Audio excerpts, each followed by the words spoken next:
I mean, I want to ask you guys. If I have one regret about my early years on the internet, especially like because I was there in the late '90s, was just not buying every single .com phrase I could Yeah. get in domain names because I certainly could have, and I was young, I was 18, 19, but I knew what the internet was becoming, and I could. It was $150. I remember what was it? There was one domain registrar back then. It was the only one, Network Solutions, I think it was, and you just go there, buy domains. I could have bought any .com pretty much, except for the obvious ones like sex.com and business.com. They were all taken, but there's a lot of stuff you could have grabbed back then, and that would have been it. You would have been a multimillionaire just from owning those domain names. Yeah, it's interesting. I've just went through the whole process of trying to find a domain name for my girlfriend's business. It took us like a month just going through different names and figuring out, price points. And I found, like, as I dug into it and I really tried to figure out different names, I found some pretty good deals. I found, like, we ended up getting a name. I don't know whether or not I should say it right now, but, we ended up paying like $700 for it, which is, I think was like, out of all the names that we thought of, it was our number one choice, regardless of the price. It was the best name. But it took a long time of kind of research and kind of figuring out, okay, how does this name work and that name work? Who's the competitors out there? So I think there are deals out there, that's for sure. What about your son, Matt? What your son's got a thriving YouTube channel. How are you branding him, or how is he branding himself? His name is Super Epic Mr. Morkes. I haven't put up his website or anything yet. I own Astifan.com, so I can make any family member a subdomain for any time. Right. So if he ever wants to be Marcus.Astifan, it's boom, right? Good morning, marketers. It is good to have you back. We got Yaro. Hi, Matt. And we got Tom. What's going on, Matt? And Andrew ain't here, so he took over the episode. Everyone loves Andrew's commentary. So good riddance, I say. Yeah. So we are lucky he's not here with us now. Anyways, guys, so we were chatting. We want to discuss how to build a brand online. I'm very interested to learn from both of you how you built your brands. And we kind of want to divide this up between personal brand and company brand. So before we hit record, Yaro, you were sharing a bit about how the reason that you are creating content now, like on YouTube, is because when someone looks you up or wants to vet you online, they always look you up and see what your content is. Yeah, I'm not sure I'm going to class myself as a YouTuber just yet, but and even the word reinvention is not entirely accurate because it's not like I'm Madonna and I'm changing my look every 2 or 3 years to try and appeal. It's more just going where the audience is, and also, let's face it, what Google decides to reward with attention. So as Tom and I were talking about how I have released a edited video, we talked about this last episode too. It did have more production value. There is sort of a goal with making my YouTube channel have a higher standard of video quality. Then I'm releasing reels and shorts and TikTok from that content, so that similar higher quality on those channels. There's two sides of this. There's the raw, I want to rank better and get more traffic and thus get more email opt-ins. That's a thing I know Tom really focuses on with his business as well. And then there's just the how to make a good first impression, or not even just a good first impression, how to avoid making a bad impression, I think is the most important thing here. So, and this is the same with my company. My co-founder and I, Claire, with Inbox Done, we talk about how we don't have to have the best channel on every channel, but we have to have something there to show that we exist and we're a serious company and we have some resources and we've created a few videos and so on. With my personal brand, it's different. I've got 15 years of articles and content, so that's been more of the evolution. It's gone from basic blogging to, yes, adding now some video, but all I'm doing is trying to take the same topics that perform well as blog posts, turn them into videos with me, being a talking head presenter, and then editing them to be more dynamic. And then the goal, obviously, is YouTube is a search engine, Google is a search engine. Those two things will both start ranking and continue to grow my email list and ultimately sell my products. Yaro, just for some people who are watching who might not know who you are, when I first got introduced to you, you were a famous person that I had never heard of. And I remember you were not that famous then, right, Matt? I was running my meetups at the time. I had someone be like, Yaro, Starak's coming to town. You should get him to speak. I'm like, who's that? And then Yaro came and talked. And then after, of course, I looked you up at that time. And so Yaro ran the website called Entrepreneur-Journey. And you could tell that he didn't know what he was doing when he started because he put a dash in his freaking domain name. But that was a popular entrepreneur blog, and people still recognize you for that, right? Do you know? Like I told you, I was talking to someone else about the show, and I was like, "Oh yeah, Yaro's coming on the show." They're like, "Oh, Entrepreneur-Journey, oh my god." No one says dash journey though. I know. He was like, he said Entrepreneur Journey. Yeah.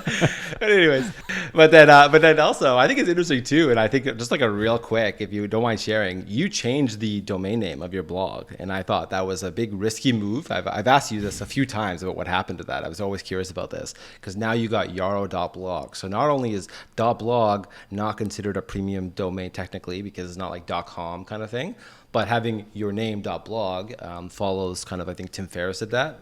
Did he? It was Tim.blog or something like that. And like, did he change his whole website? It used to be timferriss.com. Is it Tim.blog or? I think it's Tim.blog as a center point, but he still has 4hourworkweek.com and 4hourchef.com, and I think they all just go to. Did he have his blog like on like timferriss.com before, and then he moved? No, I think it was 4hourworkweek.com originally because that was the first book and that was the first blog, and everything was on that domain. I see. Because I remember hearing about Neil Patel. He sold Kissmetrics to a company, I forget which company it was, then he bought it back from them just for the content because they were getting 500,000 or like 1 million visitors a month. And then he took all the domains, all the URLs for all those blog posts, and then merged it into his neilpatel.com and then kicked up his traffic doing it that way. I think it's an interesting thing to do because I know you can go on sites like Flippa or whatever, and you can go buy an existing website with content and then merge it into your website.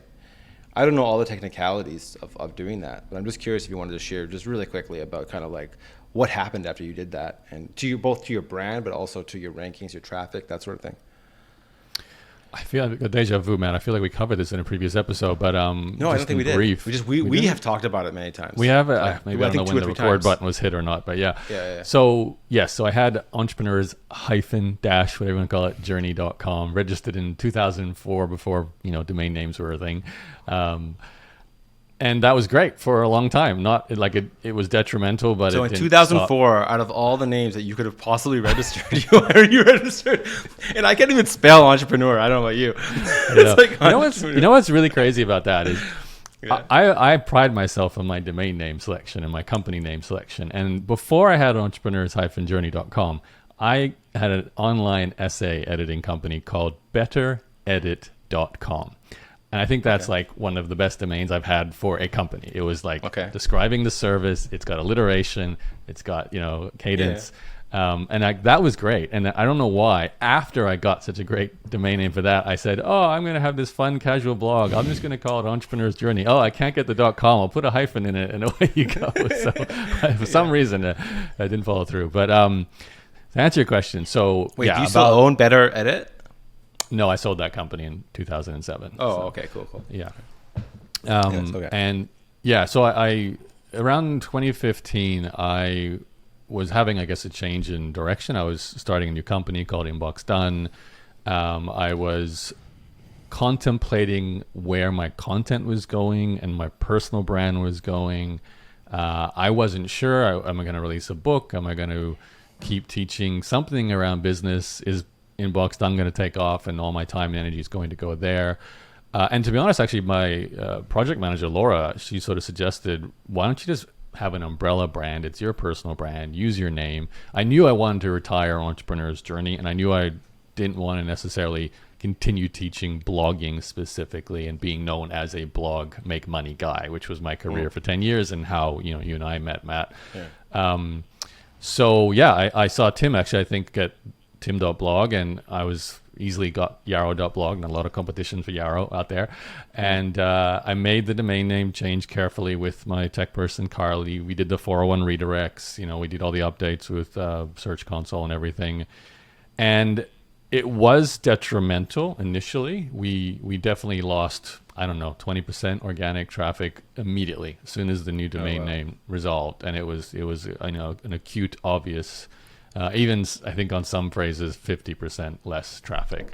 But the assumption, as I had studied before we made the move, was you're going to experience an initial hit. then the update will happen over time. It'll understand that this content's the same. It's just a change in domain name. And yes, it did improve, but never back to where it was. But there's a mix of things going on too. Like at the same time as I'm making a domain name change, a lot more content's flooding the internet. So there's more competition for the same topics I was writing about. Better domain names, or more authoritative top level companies, your Entrepreneur Magazine, your Forbes, your Huffington Post. They're all starting to dominate top search phrases for like how to make money with the blog. And even established players like ProBlogger and there's a couple of other guys, obviously, Pat Flynn's sort of in the same space, and he's in a wheelchair. He's an incredible guy. He's made millions of dollars teaching blogging, but Was it ProBlogger? No, not ProBlogger. It's blog. It's been a while. See, I'm not even familiar with my own space anymore. We got to find him. Oh, okay. It's like now he teaches writing, but anyway, we are all kind of old school. There was John Chow as well, and all these kind of old school people teaching this topic, plus all the new school people, all the YouTube videos, all the podcasts and everything. So long story short, it was definitely the start of a downturn that was already happening for my own organic reach. And thankfully, I had a database that still is my main source of customers and how I test business ideas. AKA email list. Yeah. What were you selling at the time when you started to see like the numbers decline, or about that time period when you were making the transition to Inbox Done? Was that like your next big thing from like the blog? And what were you selling when you had the blog? Yeah, it was in tandem. So I didn't just say everything's closing on my coaching teaching business and then we're starting a new company. It was, let's start the new company. I'm not going to create new products, new courses, new training, but I still have these evergreen funnels. I'm still writing a newsletter. I'm still writing blog posts. So it didn't shut down, but as we got more clients to Inbox Done, Tom is actually one of them, one of the very first ones, in fact. For sure. And it's like, as an entrepreneur, your motivation is to continue to promote the thing that's new and growing. So I started to see myself as the co-founder of Inbox Done and less a personal brand driven blog guy. But then honestly, I went all over the place. I started angel investing. I built the solar farm in Ukraine. I did some property investing. I decided the Yaro umbrella brand was perfect because it could encapsulate all my interests. But now I'm encapsulate your whole entrepreneur journey. Well, yes, hyphen journey. Buy the domain back. Entrepreneur hyphen journey. Buy the domain back for $1 million. Yeah. I think I could get it cheaper. I actually still own it now.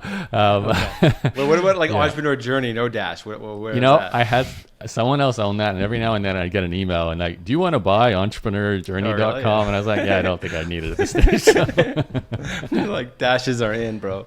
Yeah, they're really not. But yeah, so it's funny because I'm returning to my personal brand somewhat now, kind of assessing what am I trying to do. Like I still have a membership site that still gets a trickle of new customers, and I want to still keep that going. And Inbox Done is actually very independent. There's a marketing team now. There's 40 assistants. There's my co-founder and a management team. So it's got its own identity that's not associated with me, except I'm out there doing podcast interviews and talking about it. But so I don't know. Like, I actually love to hear Tom, because I know you're in that lovely space where you're just constantly, I'm assuming, growing your email database every day, because everyone like Matt is looking for deals on software and things like that, and it's an easy opt-in. It's just like, here's a free something, here's a free something else, join our email list. So that's what I'm assuming is happening behind the scenes. Yeah, with InfoStack, that is what we do, and I know we'll talk about this maybe some more, but like I don't do any content. We don't do anything, or any like blog content or any YouTube content or any social media content outside of, I suppose, on Facebook we post deals, but otherwise we're effectively just email, and that's been good enough for growth of the last few years, which is interesting, maybe in its own right, for somebody going that route. Like, you can actually build. Are you just doing like joint ventures to get those emails, or how do you grow the email list? Effectively, yes, affiliates. And joint venture / affiliates, and that's why we've done it from the beginning, and it's still the number one lever, like marketing channel and sales channel that we pull, right? And because it still works. And so in my back of my mind though is like, this year but we'll see where we're at with this year because this year is almost over. But now thinking 2023, where like what is the play next? Like what are other avenues? Does it go to blogging? Does it go to YouTube? Does it go to other content production? Can you run out of JV partners? That's the thing. I mean, that I don't know. I don't think we've tapped the bottom of that well. Hang on a second. So just so people know about this, so InfoStack is like a daily deal site, but for information, for info, courses, books, stuff like that. Yep. They're very similar to like how AppSumo is for like softwares. So I love the concept. I just real quick, I'm just curious because I just pulled up the site here so people can see it. How did you come to the decision on the .io over the .com? And like I see the .com. And no dash. Where's the dash? Yeah. Where's the dash?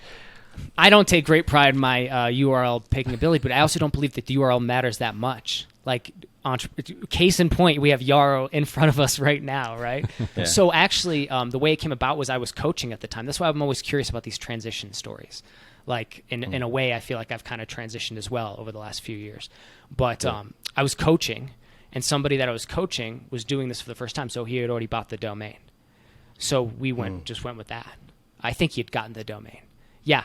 So it was just like, just random as far as I get that versus the .com. I think the .com was taken.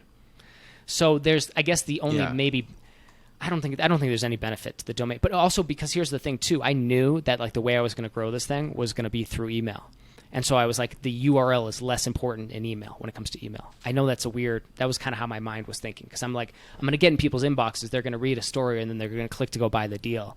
I'm not too concerned with SEO. I'm not concerned with all these other things that maybe I should have been, but like, it's one of those things that I was like, better to just get it launched, go rock and roll with it, than worry too much about the .com. But again, I'm not in that blogging expert headspace of like domains and stuff. I think about the brand, like, if you had, let's just say you blow up, right? People find out you're doing, $50-100 million a year. Someone goes and buys infostack.com. Right? People hear brand name InfoStack. They Google it. They see the .com. They see the .io. They're going to think the .com is the real one. Right? It's like, that's where I get concerned with building, unless it's already taken and you could see that someone's already doing a business that's totally not your business or right something, now, Infostack.com is a blank WordPress blog. I think, Tom, you should jump on this. It's a WordPress template by the looks of things. Well, let me reach out, and then maybe we'll have a thing to discuss next time going through that process. I agree with you. Like, my preference would be .com, but I'm also kind of like we just recently launched a WordPress hosting company, me and another partner, and again, it came down to the domain. I'm not going to share it just yet because it's not. We're kind of in the alpha stages right now with it. We're just onboarding a few clients right now, but like we went with an IO where I'm just like, I was actually hoping to get a .com, like do a whole brand kind of thing. But I'm like, you know what? It's fine. I'm going to use email marketing to grow this again. I'm not too tied to the name. My partner really liked it. I think it's fine. It does the job. It needs to in many ways. But yeah, once again, I'm missing the .com on another brand. I honestly don't think it matters. As an angel investor, I see all these companies get pitched through some syndicates I'm in, and they are .xyz, .io, .co, everything you think of, even like .agency, .media, something, whatever they're doing. So, and in fact, I think the second most successful so far of like the 5-6 years I've been doing is a company called NutriSense, and I'm pretty sure their domain is a .io. I just double checked that. At least it used to be. They might have got the sometimes when you have these kind of oddball domain extensions, even when it comes to emails and email deliverability and so on, I think it affects it. I think if you have like .gg or .blue, like some weird, you know what I mean? Like, I think that they don't work. I really like these kind of domain extensions that have like a word, because you could use them for your own short URLs. Like, I own webfriend.ly, so every time we have our own URL shortener that we use, so it's good for branding, if everyone's familiar, like Facebook has fb.me, or like Twitter's tw.co or something, something like this, right? So for those, but yeah, I think for the most part, you build a business around the domain. I just get concerned of like, if you do go big, that, someone can mess with your brand, basically, right? And even if you get a trademark, which I don't mind talking about trademarks, but if you get a trademark, you still have to enforce it, right? So yeah, but part the of me naming is like stack is great. naively optimistic about the future, and that I'm just going to keep crushing and doing my thing, and everybody else hopefully will do their thing, and it'll just grow without having to go through any of those issues. I guess I'm being negative. Think about the creator space now. Like, I don't know domain names for any of these people. It's just their names, you know. It's like right, super interesting. It's Logan Paul and Impulsive, you know. It's Colin and Samir's YouTube or podcast or whatever. So those are real names, though. There's also a lot of brands out there that like aren't even names. They're just like, I don't know. They're just like mashed together words and numbers even, and they have huge amounts of followers. Yeah. I'm on Tom's opinion here. It's, you know, business model first. If it's your email database and that's what matters, you're going after that. And then the domain name doesn't have to be great. I mean, sure, perfect world, you got your .com, you got your trademark, and away you go. But it's the .coms are gone. I mean, I want to ask you guys. If I have one regret about my early years on the internet, especially like because I was there in the late '90s, was just not buying every single .com phrase I could get in domain names, because I certainly could have, and I was young, I was 18, 19, but I knew what the internet was becoming, and I could. It was $150. I remember there was one domain registrar back then. It was the only one, Network Solutions, I think it was, and you just go there, buy domains. I could have bought any .com pretty much, except for the obvious ones like sex.com and business.com. They were all taken, but there's a lot of stuff you could have grabbed back then, and that would have been it. You would have been a multimillionaire just from owning those domain names. Yeah, it's interesting. I've just went through the whole process of trying to find a domain name for my girlfriend's business. It took us like a month just going through different names and figuring out, you know, price points. And I found, like, as I dug into it and I really tried to figure out different names, I found some pretty good deals. I found, like, we ended up getting a name. I don't know whether or not I should say it right now, but, you know, we ended up paying like $700 for it, which is, I think, was like, out of all the names that we thought of, it was our number one choice, you know, regardless of the price. It was the best name. But it took a long time of kind of research and kind of figuring out, okay, how does this name work and that name work? Who's the competiters out there, you know? So I think there are deals out there, that's for sure. What about your son, Matt? What your son's got a thriving YouTube channel. How are you branding him? Or how is he branding himself? His name is Super Epic Mr. Morkes. I haven't like put up his website or anything yet. I own Astifan.com.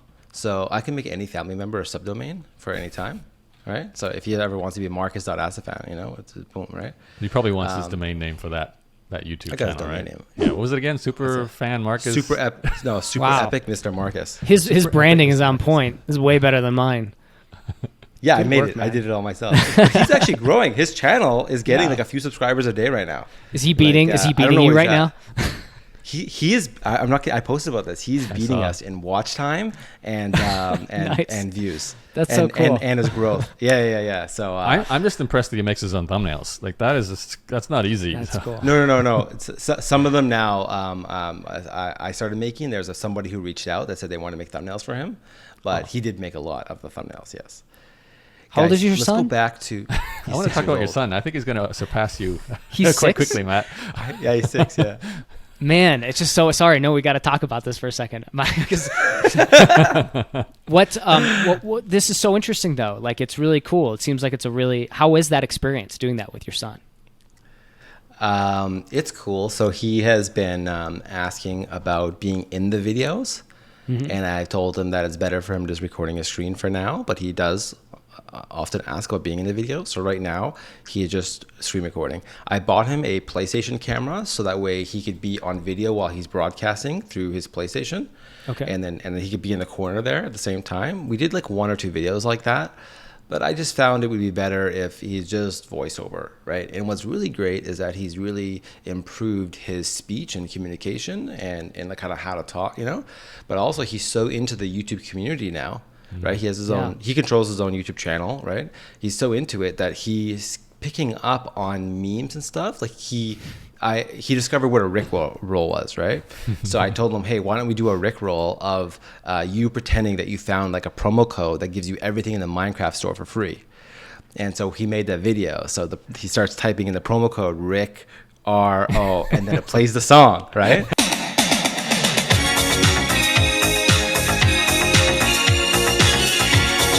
And it's just like, it's super funny.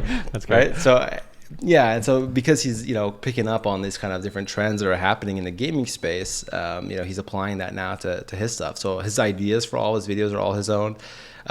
We found that buying premium packs like on Minecraft and stuff, and then he does a video about it. Those are the videos that are picking up. So his biggest video now is the Pac-Man, because we bought the Pac-Man pack, and that video, last I checked, was at like 15,000 views, right? And that one's bringing him a whole bunch of subscribers, that one video, right? So it's just cool to just kind of like, he's just playing games that are kid friendly. It's actually, his channel is actually a great resource for anyone looking for educational games for kids, because I try to avoid him playing games that are kind of like, you don't learn anything. Yeah. We just found this new one. It's called Thomas Was Alone.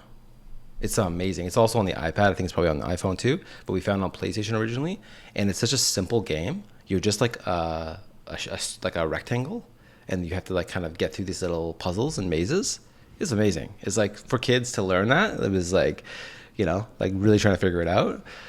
Your son has the cutest voiceover on these videos. No, I know. It is. He's prolific really too. He's like once every 3 or 4 days he's doing a video, right? Yeah. That's the thing. It's his passion, right? It's funny too, because like I don't know how his mom feels about it now, but before she was like all against it, and you know, like, But I was like, hey, it's good. He's a creator, right? He's learning to create. He learned how to use iMovie on his iPad. Wow. So he edits the videos. Like if you watch that one he did on Thomas Was Alone, there's an edit in it. He did all of that 100% by himself in his room. I wasn't even there. And you can see he edits it because he gets stuck on a part. Yeah. That's what I think is so interesting at such a young age, because I think about with my kids, like how can I give them, help instill, useful skills, and I'm like, well, what do I have? What can I possibly like do? But I like this so I think kudos to you, like for doing it. It's really cool. It seems like a couple things. One is you and your son, like that's got to be fun and kind of cool, and what a cool thing to do together. And the like tonight, our plan is to like play where we just got Cityscapes or something like that. It's like Sim City on PlayStation, and our plan tonight is to like play that and like figure out how to play it. Right? That's cool. Yeah, so it's just fun, and then like bringing it in, it's got to be like a creative pursuit for you, too. A little bit of creative outlet. Yeah, it is actually. Yeah, it is sometimes. But what I found is when I was young, I always wanted to be in film. I still wanted to like be a film director, make movies. And so when I was in high school, I wish I could. But at that time, for us, it was like, get a camera, make your own movie. Like, I didn't know. Like, I heard about Robert Rodriguez and Quentin Tarantino. They just pick up a camera and they just, Blair Witch Project, right? You just make the movie, right? But I never really had that outlet or that skill or any sort of support there, right? So I see him now that he knows that he has the ability to make a video and put it on YouTube. He doesn't care how many views he gets. He doesn't care how many subscribers. He just enjoys the process. It's just, to him, it's just fun, right? So cool. And so I love that him growing up, and 6 years from now, he knows he always can make videos. So whatever creative pursuit he wants to do, whatever he wants to put out there, he can, right? So that's what I'm, Yeah. I've wondered about that. Like, is that something to cultivate, like that creator mindset? Like, I know I am, but I'm like, do I give that to my kids? Do I try to instill that? Like, this idea of teaching and educating and sharing. Like, I've really wondered about that, especially in this digital age. Like, what's the appropriate thing for that? I don't know. I have no idea. Luckily, I'm not there yet, but it's pretty cool to see it when it's done. What's seemingly done right. Yeah, I think it's just like my main concern is if he gets bullied later on in school. That's why I've avoided him being on camera, because when he's like 10 or 12, they'll see him as a kid jumping around being silly, and it might make fun or something like that, right?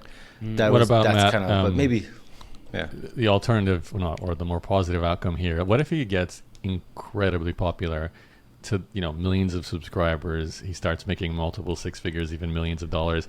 Do you quit everything you're doing and you're just become his manager? Like, is that something you would see yourself? I don't know. It's hard. That's hard, because like that's kind of what happened with Ryan's World, right? And his parents got so much criticism, all that, and so what his parents ended up doing, they made a production company, and they basically turned their son into the asset and started creating cartoons, and they have other channels that feature mostly them doing silly things or whatever.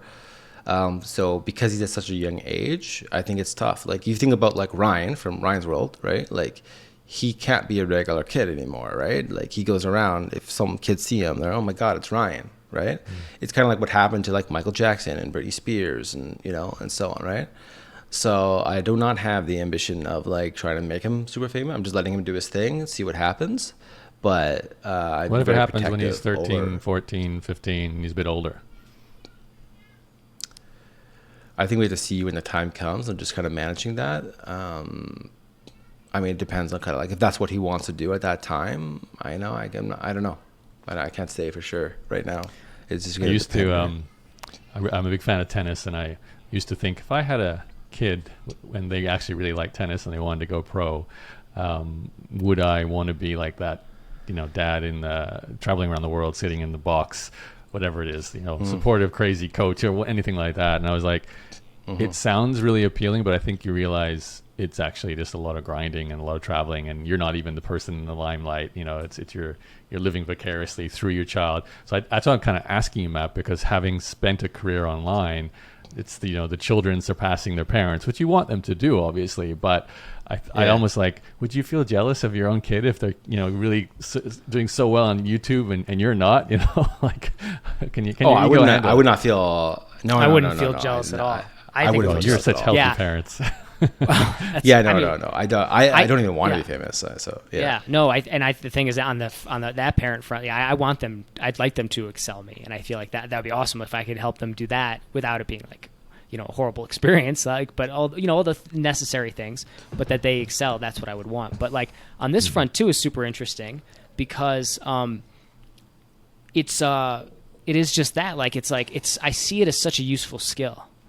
And being able to do create this kind of content, but it does throw into question like all these things of like kids and growing platforms and like how does that actually like what is that like? I know those are all hypotheticals right now, so you don't even have to deal with them, but it is fascinating to kind of look at. The other big criticism that I would get sometimes was his use of technology. To me, I embrace that he knows how to use his iPad and he knows how to use iOS. Better than like my mom or like better than his mom, he's really, really good with it. He knows in the settings, everything. He understands, I was explaining to him about what like gigabytes meant to storage space, how it slows things down. He knows. He gets all these things, right? I explained to him that he needs a new iPad soon. Like when I bought his iPad, we bought him like a base level iPad because I did not realize how much he could use it. So this Christmas, I'm planning to buy him one of the new M1 iPads. I'm not sure which one, probably the new one that comes out, right?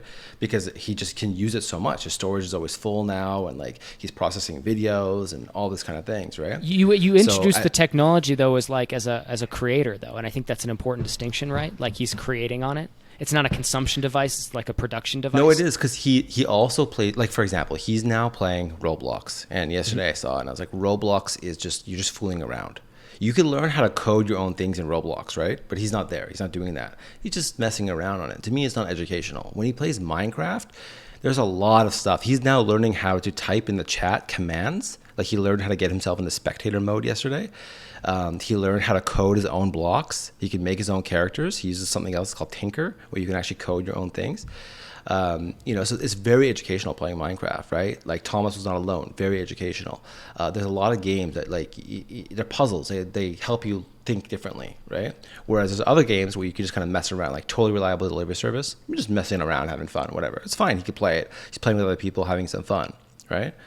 But I mostly am encouraging the educational side, like learn how to actually use this tool, for yourself to create, right? So. There's the whole thing with like screen time and, all that kind of stuff, but he's super good. If I tell him, put away your iPad, like yesterday I said, take a break from your iPad, go clean your room. And he's just okay. He never will complain or anything because he knows that, he gets his time with his iPad and he also has to do other things too, right? Yesterday, like he was playing with his iPad, I'm like, let's go for a walk. He just says, okay, puts it down, let's go for a walk, that's it. He knows he can't touch his iPad until he finishes his breakfast, for example, like today, right? So he just, he's really good in that kind of a way. He's just, really well behaved. But most people are scared. Most parents, I think, are scared to to encourage their children to use technology, such as their phones and stuff. To me, I've always encouraged. He's been playing with his phone. I always dim the screen, all that kind of stuff, because I am concerned about the amount of light coming out for his eyes, stuff like that. But there's a lot of studies that show that the use of playing games on iPads and stuff actually improves your eyesight, because it improves, like, I don't know what you call it, like the inside of your eye, like your ability to like focus on small things, because you're zooming in and out with your eyes. So there's a lot of studies that actually support that screen time is good for you versus bad for you. And there's a lot of studies that support gaming is really good for you versus bad for you. So I'm actually a big believer that gaming it makes you smart. Real quick, just side note here, then let's move on. But I remember when I was around 18 years old, I used to just go to work, come home, and I would play Tony Hawk Pro Skater. Right? I'm on PS2 or 3, I don't know, probably PS2. And I remember I was so, I just wanted to accomplish all the goals in the game. And I always just I would keep playing until I accomplished a goal. And I would just put in the reps to collect skate or to get a certain amount of points. And I beat the whole game. But I really felt during that time period of my life when I was 18 years old, I would just go to work, come home, play Tony Hawk. That was all I was doing. I stopped partying and drinking, and I was just, very focused on making money. So I would work 10, 12-hour days and play games, right? But it really instilled in me this idea of you put in the reps, you accomplish your goals. And I never forget that era of my life. It was maybe a 6-month period, right? It really changed me, Maybe it was just coincidental or whatever it was, but it really changed my ability to get stuff done. And shortly thereafter, I got into entrepreneurship, and then, I had this whole thing with me where it's put in the reps, get work done, keep trying, you reach your goals, right? And I think a lot of gaming can teach you that as well. Tom, I would like to know how you're building your email list. Yeah, for sure, man. I don't know. It's again, on all this stuff, it's interesting. I don't know. We have maybe 40,000 plus subscribers, so it's not a ton. I know people with bigger lists and stuff like that. I think the more interesting part is a lot of that is grown through partnerships and stuff like that. Other people emailing their list. We started from zero, so from zero. So to you have an affiliate program. Yep. Right. The first can thing, anybody sign up, or yep. is it a one-on-one thing?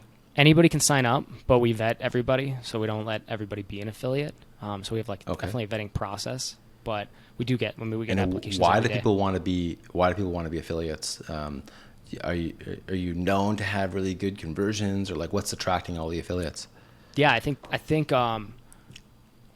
a few things that back it up. I'm not sure what's the precursor to somebody, but I don't know, I have to go through and see all the applicants that we get, for instance. But it's a couple of things. One is we do have pretty solid conversion rates. So when we do a campaign, they're time sensitive, they're limited, there's that urgency scarcity built in, and they're super discounted. So it has all the elements of the flash sale concept. But how do the affiliates find out about it? So because we have so many partners, it's kind of this just compound effect of getting partners in, and they're emailing and they're promoting on social media. So we're all over social media. We just don't have any social media accounts, really, effectively speaking. So we just tap in other people's social medias. I was looking for affiliate programs so that I can go and see what kind of stats they have. Mm-hmm. Not I know you can go to JVZoo or ClickBank, stuff like that, but those kind of offers to me is kind of crappy, right? Yeah. I want to know stuff like what you're talking about. I wish there was a place I can go and find out what kind of sales people are getting from emailing, and what kind of conversion rates, that sort of thing, right? I think it's interesting. It would be interesting. I don't know how you consolidate that without owning the platform, like JVZoo does it and these other platforms, right? Maybe it was a review site, right? You just have the product and an affiliate. I don't know. It's weird. It's weird to vet it. But that's interesting. So how often do you email your list? We probably email on average a few times. Hey, wait a minute. Wait, I just realized something. Yeah. So if an affiliate is promoting your offer, yes, that means that everybody on your list bought something? They're all buyers? Yeah. Oh, wow. Yep. So the majority. So every time an affiliate is emailing, you're getting that. You're building your list from actual buyer. Oh, okay. That's how it was for the first few years, for sure. And then just recently, it's hey, we should put in waiting pages on these deals, and hey, we should have. And so we've done a couple things like that. So we have recently started to get people who sign up. But if they're signing up on a waiting list. They're signing up for the deal. We've done lead magnets and freebies and stuff like that in conjunction with a campaign, but it's but for the most part, yeah, every at least for the first few years, everybody that was coming into our list was a customer. And so our list is probably 90% buyers.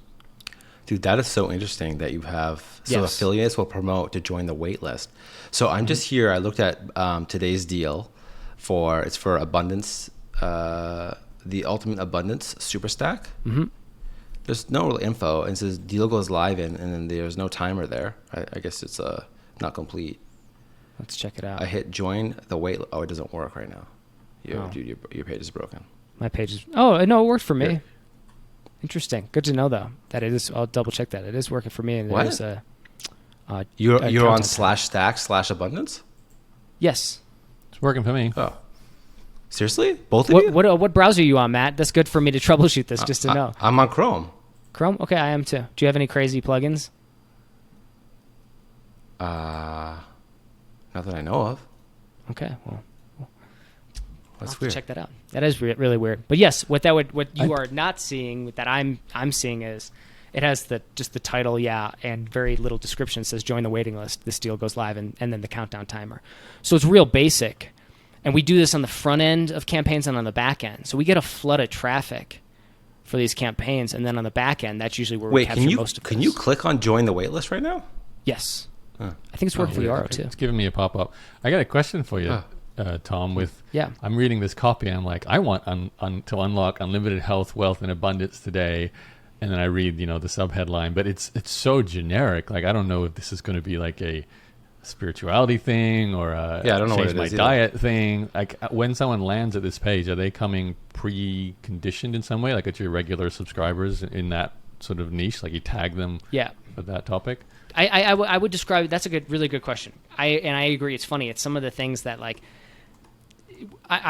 we've done from a lot of experimentation. And one of the things I've realized that kind of the zone we're playing in, or at least how I perceive we're playing in that zone, like the game I'm playing with this business, is that when people come to me, they're already warm.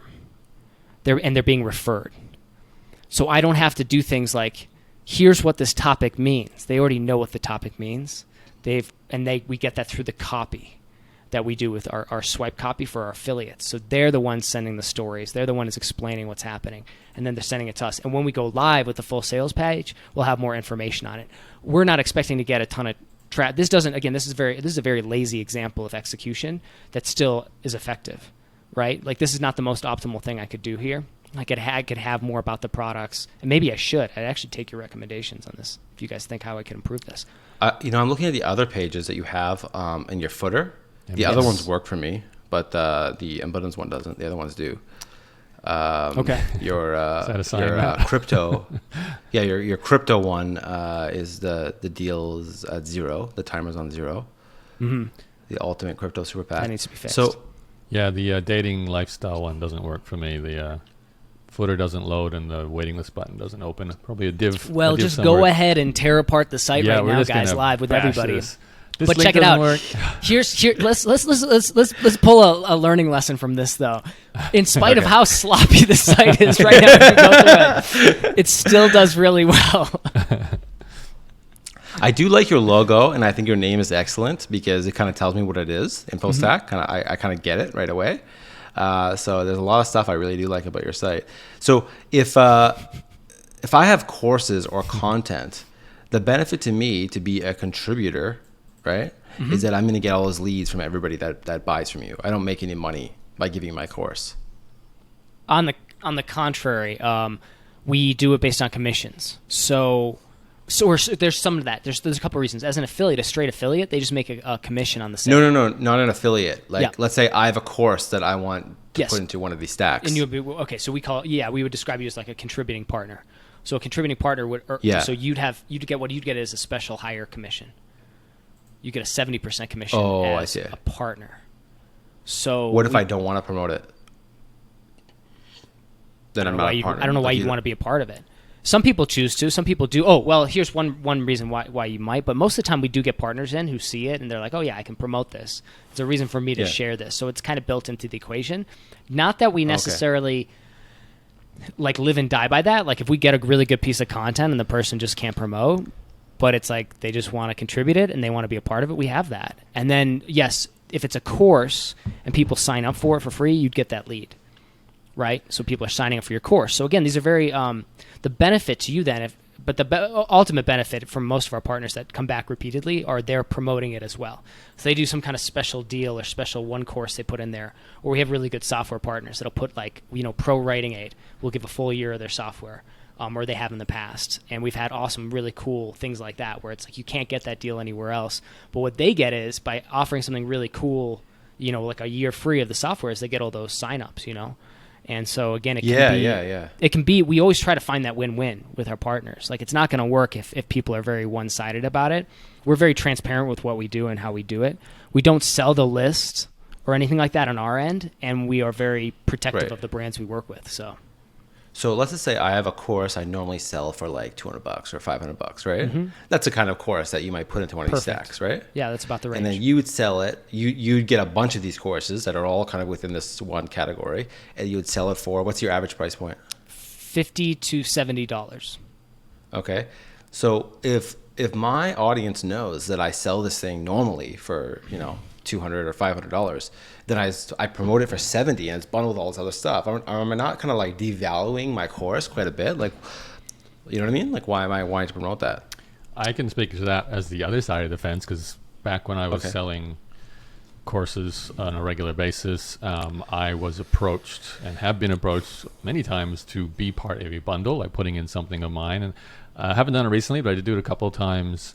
And it's mostly like a lead generation thing. I found for me, it wasn't obviously about making a ton of money, but it was about getting the benefit of all these other people sending to their database. So we're kind of getting that multiplier effect where every affiliate's promoting, every affiliate is getting access to that, kind of customer base at once. We didn't all get a copy of like the email list, but because we were all making sales of our product, we were all getting some kind of customer database. So, and I would never put my flagship course in there, but I certainly put like I think I had like $100 course I would often include. It was like a how to choose a topic one called the Blog Money Finder. And I would very much say that's the one to throw into the bundle. The thing that I actually, in more recent days, have more hesitation about is emailing my newsletter. Such a big offer that can be not off topic, but it's it's not Yaro's product. It's all these people's products, so it's a lot of brands, and it can be like, the benefit of getting a database is everyone else is also getting the database. So suddenly all your clients are also getting all these emails from all these other people selling products. So it's a win-lose kind of scenario, but it's so common. It's just it's rapid. Like I think that's the best thing. That's why I would understand why Tom has no problem getting affiliates to be part of this, because there's nothing faster for email list growth or quick sales than these kind of campaigns.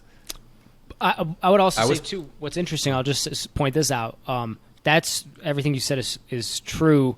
One way we mitigate the email list thing on the back end, the email abuses in our contracts. So we have some things kind of that stipulate kind of partner terms and conditions, not in such a way that's like really negative to them, but to hopefully avoid like spam and the negative repercussions of that. Like if everybody was just all of a sudden you're getting hundreds of emails. So if that's like a consideration. But the other thing is we have had partners who have earned like a lot of money on it and come back to earn it on the commissions.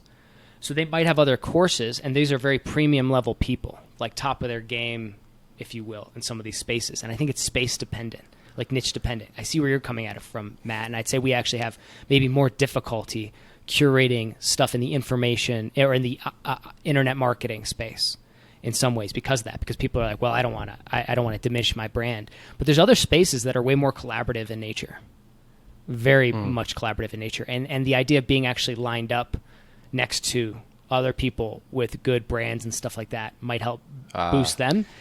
Okay. It has to be done well. You know what I mean? Like there's a balancing act to all this whole thing. Like if it's a well curated bundle, it can be really positive for everybody. We definitely have people who come just for the commissions because they convert too. So like it's not exclusively just to build a list. Different intentions for different people though, for sure, from our partners. I'd love to get your take, both of you guys, on AppSumo and like obviously Tom, you guys aren't the exact same business, but same business model where you're sending deals to a massive email list. Yeah, I can't remember the last report from Noah Kagan, the founder of AppSumo, but I think it was they're on track for 70 million a year Yep. in revenue. And I was I like, think I read that. whoa, it's like 70 million a year from essentially an email database company selling other people's products. And I know Noah, I actually was in a room once at a hotel with him in Australia, and it was earlier days with AppSumo, but he's a bit of one of those savants where he's fantastic at marketing but also fantastic at actually coding, and he was in there with his MySQL database showing how he was building the list and running these ad campaigns, and it was, he's getting tens of thousands of opt-ins a day, so it was really, really big numbers. But I didn't think that would become a $70 million a year in sales business model, honestly. I was like, software is big and there's a lot of buyers, but you have to keep finding more and more deals and keep finding more and more leads and keep doing that for 70 million in sale and growing from 30 million to 70 million in like 1 year. I think it was some of the data I saw. So I don't know, Tom, what's stopping you from making 70 million a year in sales? I'm working on it, man. I'm trying to get there because that's how I see it. I mean, we have shortcomings in some ways versus the AppSumo model exactly, but I see that, like I'm aware of that. And I like how AppSumo's approached it. Like, I think they've done a lot of good things, So when I look at that, I'm like, in some ways, inspired by them because they do discounts really well. Like, I'm a customer. I bought many of their products. We actually have some AppSumo products that we use to run InfoStack, you know what I mean? Which is kind of cool. So, like, again, I'm just trying to, when we build this, it's like, get really good partners, get really good products in. The rest will kind of follow. Because we're very good at the optimization, not all this other stuff. Again, we're very sales oriented. I mean, this website is like, I should have it optimized, but again, next level or next phase. But like, what I really focus on is just like making sure that the deals perform really well and those are curated well and that whole event is done really well. And again, I've done this for so long. Like, I've done so many affiliate marketing campaigns. Like, I got to learn from some of the best in the business and see and work with like $1 million affiliate programs and stuff like that and get to manage like top tier affiliates and whatnot. And like, so again, that was just kind of built into my DNA to do this. It was just like, instead of doing this for all when I was doing the agency-esque thing, instead of doing this for all these other companies, I'm just going to do this internally for me. And I just turned it in on myself. And so that's kind of what fundamentally this is built on. So yeah, for what it's worth. I'm big into the AppSumo daily deal space. I'm looking into it a lot. I've talked to them. I'm an affiliate for AppSumo, and I remember one time I was talking to the affiliate manager, and I found what they use for their affiliate tracking and the resources that they give and all that just wasn't that great. And I kind of made a comment to her. I was like, oh, it seems like, I know this is probably not your guys' main focus for revenue. She's like, no, affiliates is the number one source of revenue. And I was surprised because I was like, it was kind of not a great affiliate, nothing bad. It wasn't bad. I won't say it's bad at all. It was just kind of like not great, right? And I thought that was interesting. But also, you think about if they said 70 million, you right away know if they're technically just affiliates, right?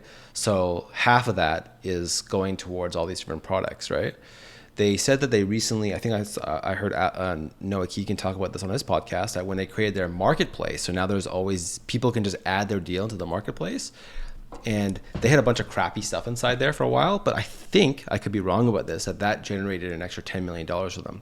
I think that's what he said. I could be totally off on that one, but that's what I think I remember. So, and they're getting better deals, but also this whole lifetime deal space, there's a lot of people pumping out kind of Code Canyon products. You buy some script on Code Canyon, you put up a site, you launch a daily deal, you do 100K, a couple months later, shut it down. Sorry, guys. Right? Yep. And so that's kind of where people are scamming. That's basically a scam, right? And so I think AppSumo is trying to do more to mitigate that. But I give this idea, I actually messaged Noah Keegan about this. I think I said this on the show before, that they should make all deals into NFTs. That way, when you're buying the deal, you could resell it and not, because there's also people doing scams with the resales, right? And it also allows the businesses to earn money on the sale, right? So it'd be interesting they actually do that. And, two thoughts on that. Like, one is the marketplace. Yeah, it's like that's one of the things that we're exploring too. But marketplaces aren't easy. So like he's definitely done that right if that's already what they're generating from that.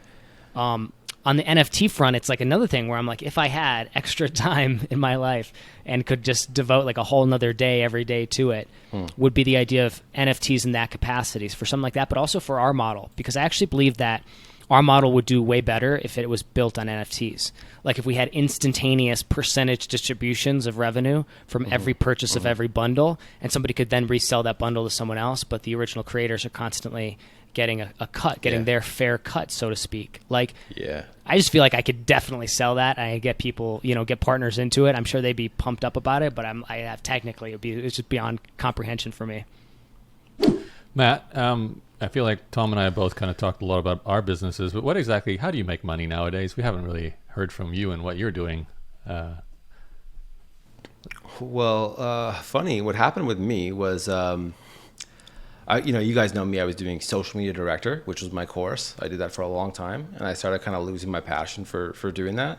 And then I was focused on growing internet masterminds, and I wanted to create chapters all over the world with internet masterminds. From October of 2019 until like March or whatever it was, February, just before COVID hit, we were building up our chapters, and it was working really well. We were selling licenses for people to have chapters in various cities. And then when COVID hit, we couldn't do events anymore. I just didn't want to do online events. I was like, my whole thing was doing live events and creating content from live events, right? And so then I just started kind of doing some agency work here and there. People just randomly contacted me and asked me to help with different things. But what happened was I watched Grant Cardone on Undercover Billionaire. Did you guys see that? I know what you're talking about. Episode 1. So there's someone who took a clip. So on season 2 of Undercover Billionaire, someone took all the clips with Grant Cardone and put it on YouTube. It's like a 6-hour video on YouTube. Otherwise, you have to watch the whole season, and there's like 3 different stories going on, right? But what was interesting about watching him is what he ended up doing to build this like $1 million valuation business was starting an agency, right? And basically he was going to businesses that were local in the area saying, hey, we'll help you, do your YouTube and your podcast. We'll help you make your content, all that kind of stuff. And in the process of making this show and figuring out how to make a podcast, how to do a YouTube show, all the editing, all that stuff, part of the reason why I want to stick with the framework for our show being kind of like news and discussions about current events and so on is because I believe that it can be replicated for any industry. And I think that news, the way that we're doing it now, is something that's going to be on trend. I think people don't notice that kind of just taking articles or news that's already trending and then talking about it, like commentary on that. There's a lot of people who have built channels in niches, right? Even looking at, like, I watch a lot of the Marvel movie breakdowns. That's kind of the same thing. They're like, here's what Kevin Feige announced, and here's what's going to happen in the next Marvel movie. And they build huge audiences around this niche, around people who like, Have you watched She-Hulk yet? Film. No, I didn't. Okay. I'm actually really getting out of this Marvel stuff because I have a feeling it's going to get real woke real soon. So woke? I didn't even watch Thor. It's going to? Yeah. Oh yeah. You guys don't know. I'm not going to get into it right now, but yeah, I was. I waited. I watched Doctor Strange on Disney Plus. I didn't see it in theaters, and same with like Thor. I didn't go to theater to watch it. Anyways, that's another topic. So basically, that's what I started doing, is just more agency work. But what's funny about doing the agency work is, like, I thought, I could. Because I know I can get clients, and I was like, I can scale to 20 clients real quick, and then boom, $1 million valuation business, right? Kind of like what he had done on the show. And as soon as I started doing it, I realized that, like, it really takes building a team and the right people in order to, like, make this whole thing work, right? And I found that when I really like doing is copywriting, right? And when I'm doing my copy and building these sales pages, like, I'm in my zone, I'm in my creative space, I feel good about it. After I finish writing, I'm on my phone looking at the Google Doc and just looking at it and just, fixing little things here and there and just getting all consistent. And it really becomes like an art form, So it's like, and I look at, like, I get paid pretty well to write copy, and then I'm getting paid pretty good to do all these other mechanics of business. Like, a lot of it is like, their website, front end, their conversion rate optimization, getting them traffic, all that kind of stuff, which I could build a team around doing all that stuff. But I'm not enjoying as much of the management of all those people doing all those things. Yeah. But that is scalable, right? But then what I enjoy is I love getting a project that pays me a ton of money, and I spend a week or two and I just zone in on this topic and I just write the best sales page possible. Like, this last 2 weeks I had these 2 big deadlines, and I wrote 2 big launches. One of them was with one JV. We did 50K over the weekend, and they wanted to extend the offer over a week. I'm like, but they're only emailing for 3 days, so just make it a 3-day offer, and it worked. And we also changed the pricing and the packages or whatever, and then like they seemed pretty happy about it. I was pretty happy about it, right? Now I just finished, because I was on this time crunch. I only had a week to finish it. I just boom crammed it in, and that was a great week. And then the next week I had to do the next sales page. Same thing happened. I was on a deadline, and then just like worked super hard on it, right? So I've basically been doing marketing for other people right now. And although I do enjoy it, I don't see it as being scalable. And that's where I'm kind of challenged right now with trying to figure out, what, if something happens to me now, like I can't keep writing copy, or like I have to build a team or do something else that, what if, I also realize, high copywriting is one of the highest paid per hour jobs. What if, right. And you're quite right. Like if you're in a coma, you can't write copy and your company stops working. But you could spend a year or two, avoid any traffic accidents, and stay safe. And if you're making like $500,000, $1 million a year, do that for 2 or 3 years, and you're doing, you're probably set, right? And like you're already getting paid 6 figures for some of these deals, I believe. So, I mean, that's rare, and that's you've got a client that's paid that, which means you can get more clients that pay that. 2 or 3 years of that, and you've got angel investing money. You can invest in other companies. That's basically what I'm doing right now. I'm just like stacking cash, right? Like it's working. I'm making money, but I'm like, I need to like build a real business, do something, like it's not, right now I'm self-employed, right? Before, when I was doing social media director, it was great too. Sure, I was self-employed, but like I'm selling a course. It was $2,500. If people took payment plans and so on, it turned into like $3,200. But it was the challenge was like the delivery. Sorry, it wasn't challenge. It was like the good part was the delivery was all taken care of. It was easy to deliver, right? So all I had to do was go and find more affiliates and JV partners, right? And then just boom, boom, we're making money, right? But it's like, because I'm so not passionate about it, it's so hard for me to do that right now. It's so hard to make a course for me right now. Even though like I know, I keep thinking about, if I do social media director again, I know exactly what I could teach, right? But it's like, there's just something in me that I just don't want to do it right now. I don't know. I should maybe get over it, but that's where it's like more scalable. Even though I'm still technically self-employed, it's a lot more scalable. Whereas right now it's like, I got to, I don't know. I got to figure that out. But that's that cash. I feel I'm you always though, looking for opportunities. But I feel you on that too, because like I was there in a way, because I was doing. It seems like maybe a somewhat similar to you. You might be doing more design, like you do the pages and the design and the funnels. Mm-hmm. Mm-hmm. Yeah. So when I did launches, a lot of times it would be more like copy, sequences, not necessarily touching the tech per se, the tech or the design, but it was the same deal. It's like you can make quick cash with it, but when it comes to like a particular, I guess the particular eye to put these things together, that's not very scalable. And it's kind of like, so it's like, stack the cash and move on to something else. And that's one of the reasons why InfoStack was appealing to me. I was like, I don't have to hustle my own stuff. Like I got really tired of having to like market my own programs. I didn't like putting myself in the limelight, but if I can market somebody else's, it's easier to sell for me. Like, if that makes sense. I know it's very strange. That's exactly, yeah. I was even like, because I bought socialmediadirector.com, so I think it's a great domain name, right? Where's the hyphen? I was even looking. Use a dash. There's no, I don't put dashes. Socialmediadirector.com, that's it. Hyphen director dash. Yeah. But I was looking for somebody else that I thought that they could teach the course. I could just do all the marketing for it, right? Which I would love. So I did talk to some people about that, right? I also have different ideas of like what to do with that course. So I think that if I did want to target that industry again, I think I know enough now that I think that it could do very well. I think I could do $1 million launch with that. But it's just a matter of like, you got to be passionate about whatever you're doing. I also realized actually that I think a lot of people struggle with this right now. Not just me. I've been noticing it a lot more, is that I was watching an old video of myself speaking at, it was actually at the Science World IMAX Theater. I rented out the theater. I did a whole presentation. It was like 300 people there, right? And I was randomly watching this video of myself. And I remember while I was watching it, I was like, that guy was like not me now. That guy like really cared about the audience. He really cared. I was teaching from the heart, right? Whereas now I feel like you're jaded and all about the money, right? That's all about. It's not that. It's really not that. What it is like I realize that now. Like I started to feel, and I think a lot of people feel this. It's like I started to feel like resentment towards my community because Yeah. of all this kind of stuff that's going on, you know. I just kind of feel like, I don't know, that I just it's like the part of me that really cares is like not there, right? What do you even mean? like looking at like, When you say your community, you mean the people who would previously attend your events, buy your products, and all that, or you mean other people in? I mean, because I just feel like people online are the same people who are in the real world. Like some people are like so against online dating, right? But I'm like, the people online are the same people who are outside, right?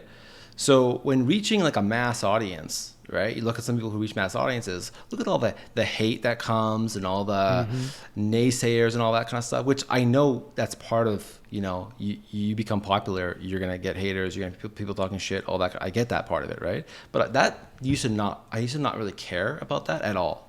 I shouldn't say like it was just completely like, I did not care if I had haters. I measured my success by how many haters that I had. Right? Because I was like, the more popular you are, the more haters you will get, right? But I was also very passionate about what I was doing, right? So, but because it's like not as, there's always this kind of like feeling of like, right now, again, self-employed, not, you know, feeling like I'm building a business. I'm not on a mission. So I don't have that same level of passion. So it's kind of like in that way, I was like, you know, but also I want to be able to genuinely be able to like help people and figure out that side of it, right? So that's why when I'm doing my copyright, doing the marketing, and I'm seeing success with these clients and they're happy with it, like I enjoy that, right? It's like I'm getting some joy from it. But so I think that's kind of the part. Like I was actually gonna go back to this Grant Cardone on Undercover Billionaire.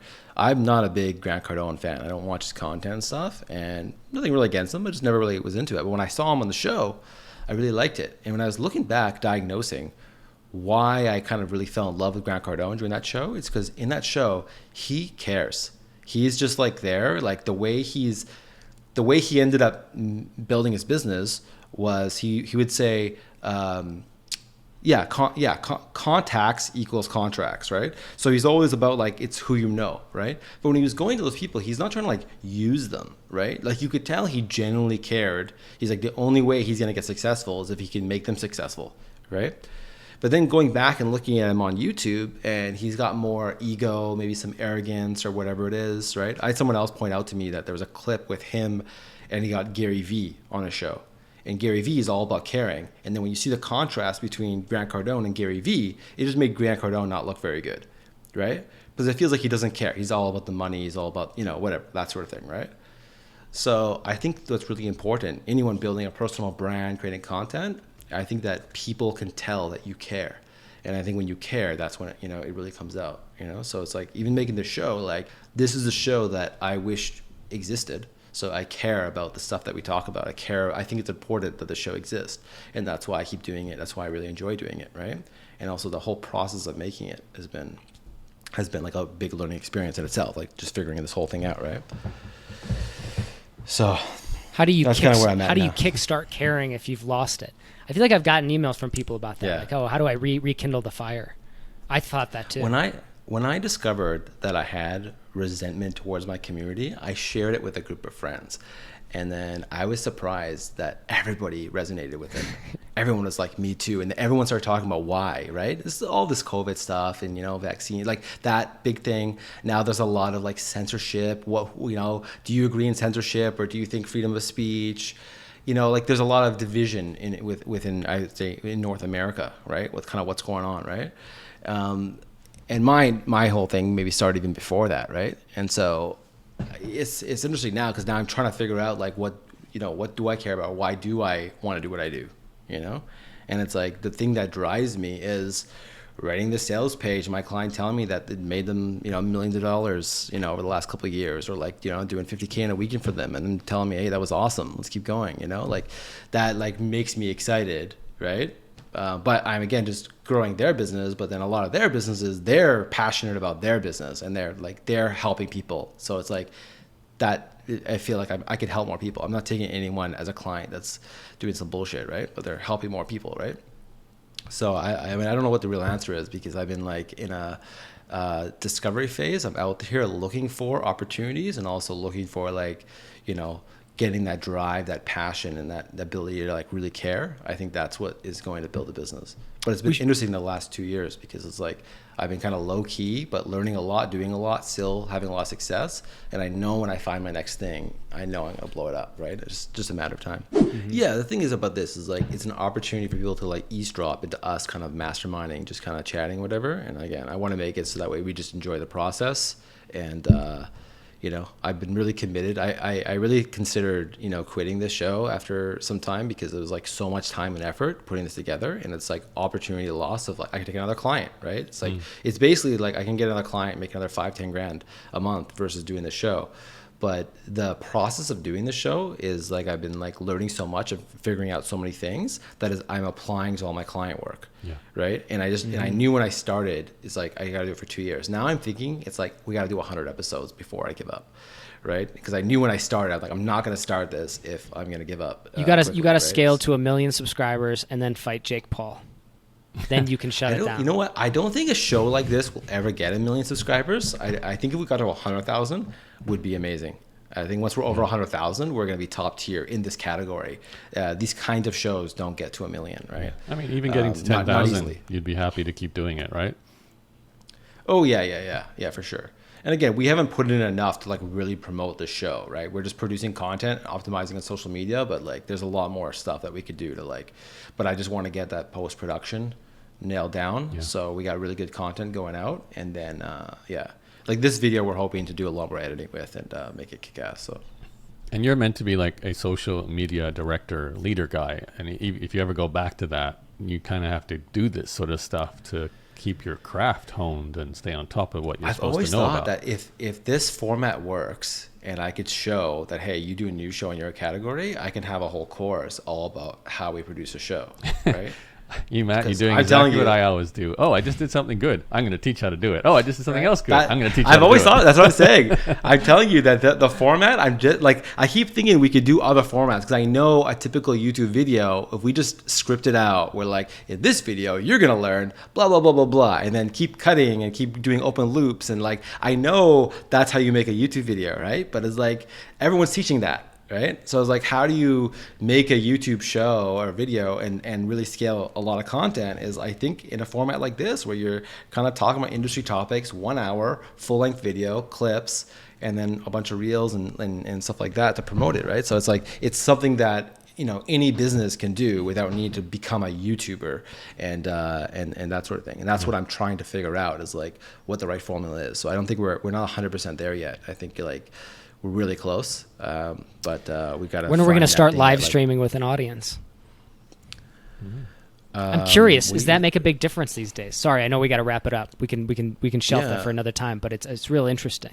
I'm real curious about like what grows a channel these days. Probably would be good because we could hit built into Riverside, go right? live. Yeah, it's built into Riverside. Yeah, so it probably would be helpful. We should probably do that. I guess we could.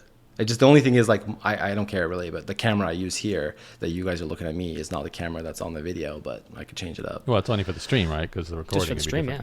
And the recording still publish it. It'd be kind of interesting. Yeah. I know. So it'd be interesting because we could also invite people, and I think they could like chat with us and stuff and ask questions and stuff. So but that's what Jason Kilcanis is doing on This Week in Startups with his co-host Molly.